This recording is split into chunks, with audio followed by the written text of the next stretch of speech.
Bonjour Alice, bonjour Gabriel, merci de me recevoir. Bremens Notaire est un office qui a été fondé en 1982 par Dominique Bremens, qui accompagne toujours l'entreprise aujourd'hui. C'est un office qui présente, à mon sens, trois grandes particularités.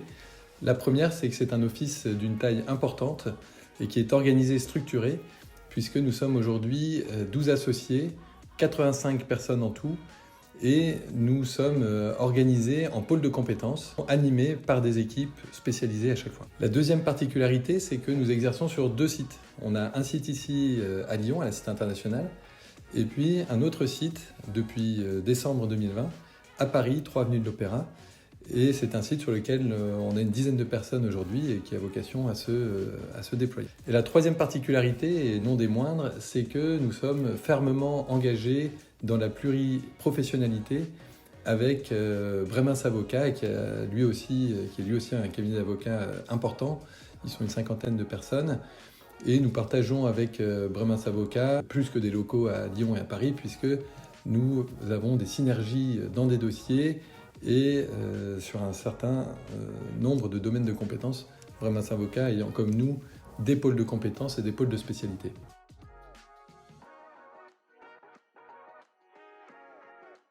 Bremens Notaire est au service d'une clientèle de particuliers, mais également d'une clientèle d'institutionnels et de professionnels, d'ailleurs dans une proportion de 25% pour les particuliers et 75% pour les institutionnels et professionnels. Et parmi ces derniers, ce sont des aménageurs privés et publics, des promoteurs immobiliers, des investisseurs, des banques, des collectivités publiques, des bailleurs sociaux, etc., etc.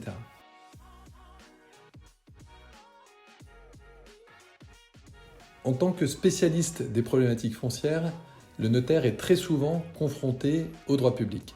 L'État, la SNCF, les collectivités territoriales, les établissements publics, les sociétés d'économie mixte, les sociétés publiques locales, les bailleurs sociaux ont bien évidemment un certain nombre de problématiques foncières et de problématiques immobilières. Qu'il s'agisse donc de gérer leur patrimoine existant, de le valoriser, ou qu'il s'agisse d'aller développer de nouveaux projets. Et nous sommes ici à l'étude une équipe de 5 personnes spécialisées en droit public et nous accompagnons aussi bien les personnes publiques que les personnes privées qui vont aller contracter avec les personnes publiques.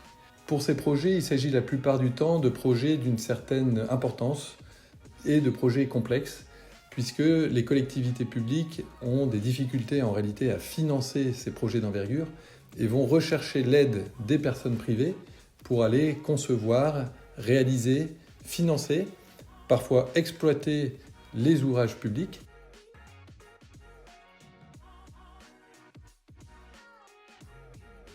Notre mission consiste, en partenariat avec des avocats spécialisés, à nous assurer de la régularité du montage contractuel en utilisant pour ce faire les règles du droit de l'Union européenne, rédiger les actes, à les faire signer, et ce sont ces actes qui serviront d'appui à la mise en œuvre de ces projets.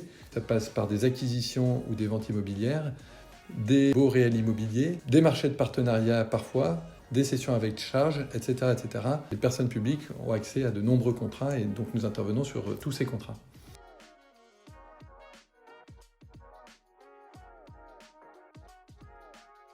L'immobilier et l'urbanisme de manière générale est un outil éminemment politique, puisque les élus interviennent dans ce que l'on peut appeler la fabrique de la ville, au travers du plan local d'urbanisme qui en fixe les ambitions. On le perçoit très bien ici à Lyon et à la métropole de Lyon, puisque en 2020, lorsque les élus d'Europe Écologie Les Verts sont arrivés au pouvoir, une des premières choses qu'ils ont eu à cœur, c'était de justement venir modifier le plan local d'urbanisme pour mener leur politique.